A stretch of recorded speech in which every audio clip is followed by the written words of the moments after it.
กสกับทีมเสานุ่นนครหลวงเด้อ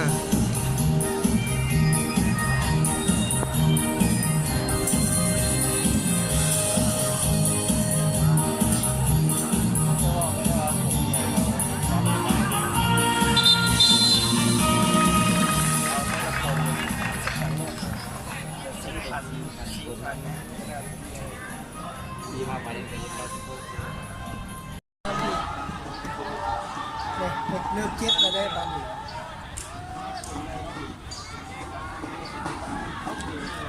ไป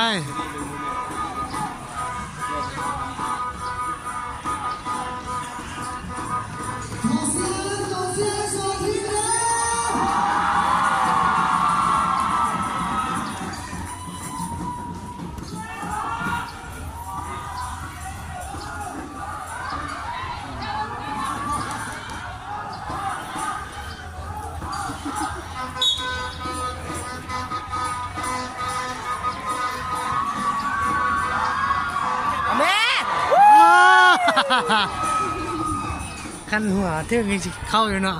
เปล่าเข้าไปพูดปกติเขากับมือ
ต่อจากนาทีกับนาทีเลย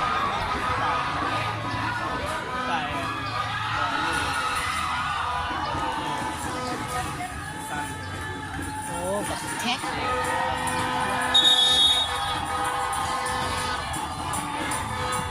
โดยสับเก่า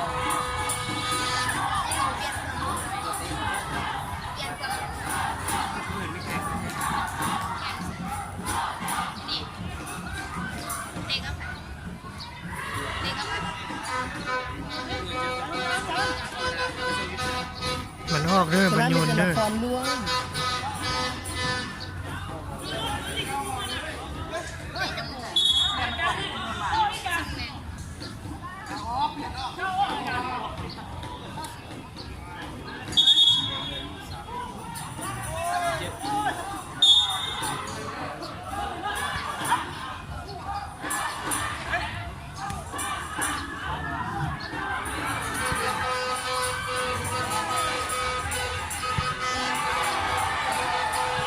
เกือบเข้าเบิดเวลาทีมข่าวชนะแล้วเด้อ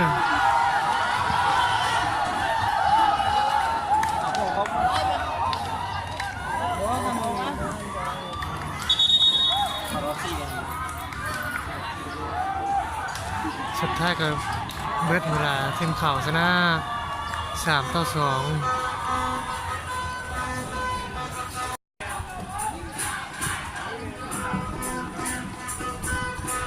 ชอบยินให้น้องก็จะละเดือนเลยเราจะแทนเราเดือนเงินเลยยอมอ่ะเอาที่ห้าที่บุกยอมเขาก็ได้เรื่องแต่ละเดือน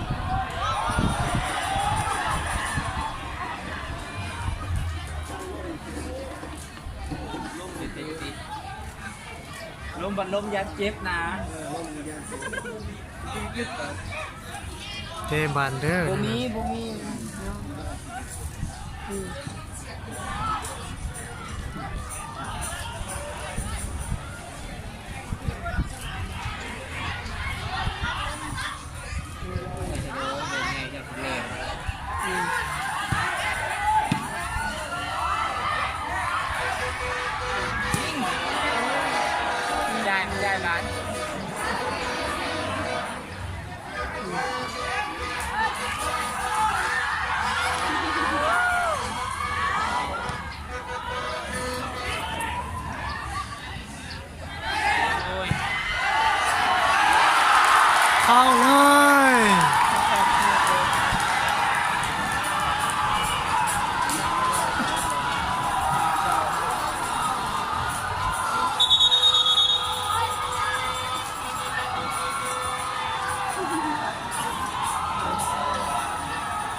เข้าแล้วเด้อ ตายก็อ๋อสองสามเลยสาวนุ่มกับอันนั้น 2-3อ่ะ ฮะ 2-3เนาะ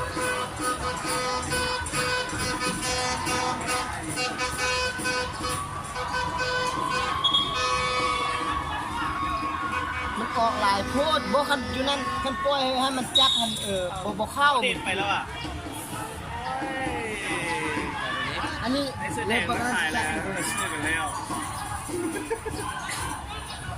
เด็ดเขาเสื้อแดงกันแล้ว เด็ด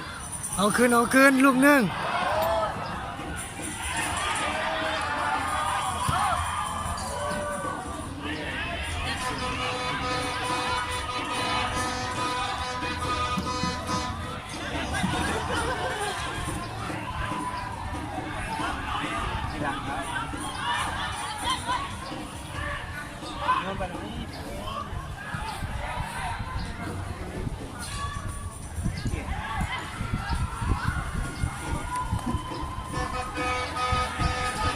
เป็น89แล้ว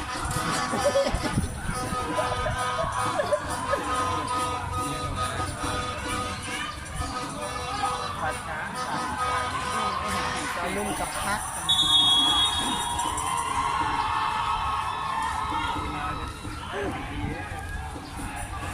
โอ้ยเมื่อกี้เสมอนะเต้นโทษ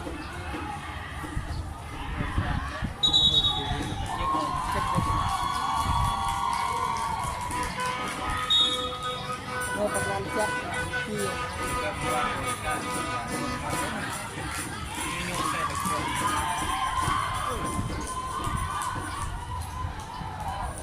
ดีงามเลยโอ้ยจับบานดี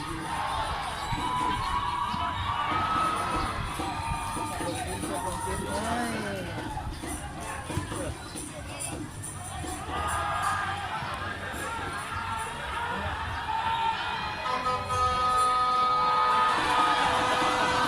อันนี้ได้เค้นใจขนาดเว้ย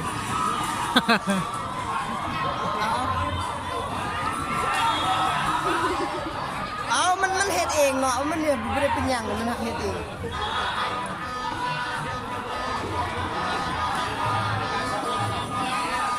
มันรู้สึก